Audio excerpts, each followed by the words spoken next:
자, 독일 본사는 기기를 조작했습니다. 그래서 매연가스를 많이 줄였죠. 그러나 한국에 있는 지사는요, 서류를 조작했습니다. 바로 폭스바겐 얘기입니다. 자, 이제 어제 정부가 중요한 결정을 내렸잖아요. 어느 상황까지 와 있습니까? 예, 지금 어제 환경부가 발표를 했습니다. 폭스바겐 그 32개 차종 8만 3천 대의 서류 조작을 확인을 했다. 네. 그러면서 인증을 취소를 했고요. 네. 이게 지난해 11월에 12만 6천 대 기기 네. 조작이 확인돼서 인증 취소를 합치면은 거의 20만 대가 훌쩍 넘어가는 숫자고요. 지금까지 한국에서 판매된 양의 한 68%나 되는 많은 양입니다. 그러니까 우리나라의 폭스바겐 자동차가 30만 대 정도 팔렸고 많이 굴러다니고 있는데 20만 대 넘는 차량, 현재 지금 운행되고 있는 차인데 전부 다 인증 취소가 됐습니다. 옛날에는 기기를 조작했기 때문에 이제는 서류를 조작했기 때문인데 자, 폭스바겐 영상 저희가 많이 준비했습니다만 그거 보면서 드는 생각이 저렇게 최첨단 시설을 갖춘 전 세계에서 저렇게 큰 회사가 게다가 정확함, 엄밀성으로 가장 잘 알려진 독일이 왜 그랬을까 아주 궁금합니다. 자, 관련된 얘기 하나씩 내려왔으면 좋겠습니다. 근데 단적인 예를 하나 좀 설명 좀 해주십시오. 이성호 차장. 자, 독일이 서류를 조작했다는 게 무슨 얘기예요? 이게 배출가스 차량을 수입할 때는 배출가스에 대한 시험 성적서를 발급을 합니다. 저희 보시면 아시겠지만은 저희 A6 세단에 대한 배출가스 성적서가 있는데 네. 이거를 다른 차종을 들여올 때는 또 이렇게 받아야 되는데 저렇게 A6 배출가스 성적서의 차종명만 바꾼 겁니다. 자, 그러니까 A6는 잘 관리해서 이제 성적을 제출받았는데 그냥 받은 다음에 모델명만 이렇게 고쳐가지고 또 다시 냈다는 얘기 아니에요? 다른 차종을 받으려면 시간이 걸리니까 네. 그 A6 성적서를 살짝 이름만 바꾼 거죠. 김태현 변호사. 예. 독일 하면 정밀함, 엄격함 그런 아주 대표적인 나라라고 우리가 알고 있는데 이거는 우리가 어떻게 받아들여야 되는 거죠? 독일이 사실은 뭐 신뢰의 독일 아니겠습니까? 우리 어릴 때 학교 다닐 때 독일 사람은 절대 거짓말하지 않는다. 네. 뭐 본인이 잘못한 거였으면은 내가 이런 잘못했으니 뭐 어떻게 무슨 뭐 피해를 보상을 원하시는 분은 뭐 찾아오시기 바랍니다. 이렇게 무슨 쪽지를 남긴다는 얘기들도 많이 하고요. 네. 그렇게 굉장히 신뢰의 독일과 알 수 있고 제조업 강국이라고 알고 있었는데 실제는 그렇지 못했다는 거죠. 지금 네. 세계 기업 순위를 보시면 1위는 월마트입니다. 뭐 다들 네. 잘 아시는 회사고요.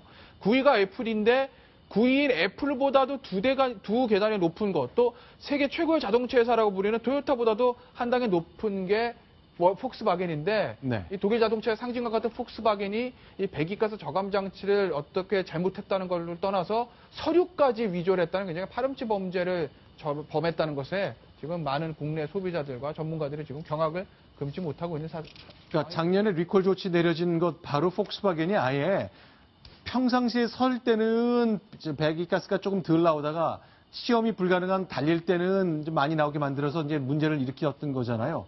근데 제가 듣기에는요, 이성호 차장, 우리 환경부도요, 100대 중에 3대쯤 되는 3% 정도는 샘플처럼 걷어가지고 조사를 직접 했는데 이거 우리 샘플 조사에 걸렸어야 되는 거 아닙니까? 환경부 검사에서도 좀 문제가 있다고 봐야 되는 거죠. 네. 이 샘플 검사에서도 제대로 걸러내지 못했고, 네. 그 이후에 어떤 약간의 문제만 발생을 해도 어떤 전수 검사를 한다든지, 네. 집중적으로 수량을 좀 늘려서 한다든지 했어야 되는데 그런 조치가 좀 없었던 게 좀 아쉬울 뿐입니다. 자, 이렇게 환경부가 구멍을 숭숭 뚫렸다면요. 어제 나온 소식 중에는 해양수산부가 일을 잘 못해서 숭숭 뚫렸다는 거 하나 찾을 수가 있습니다. 실제로요.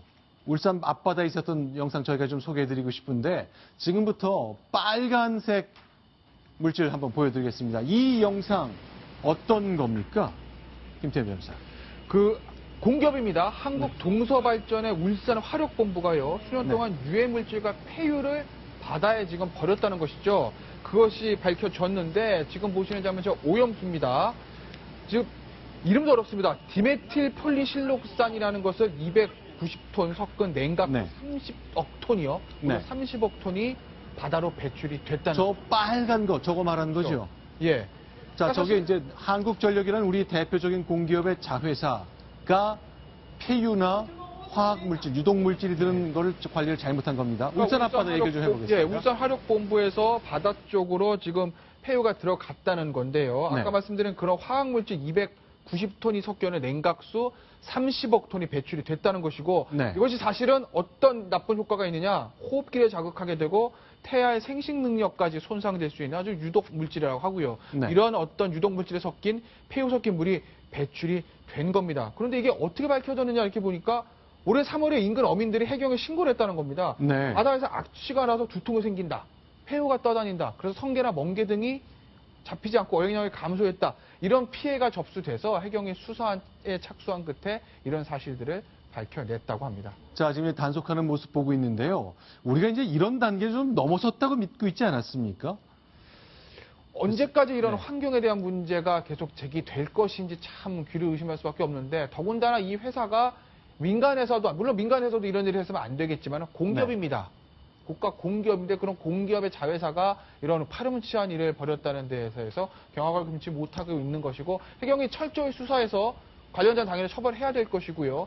다시는 이런 일이 일어나지 못하도록 어떤 환전 차원에서도 제도적인 어떤 대비책을 마련해야 되지 않을까 싶습니다. 환경에 대한 인식이 전혀 없는 중소기업에서 돈을 벌기 위해 환경 정화 시설에 투자하지 않아서 생긴 일, 이게 이제 과거에 우리가 알던 거였는데 보니까요, 한국전력 자회사인데 매출이 연 4조 원입니다.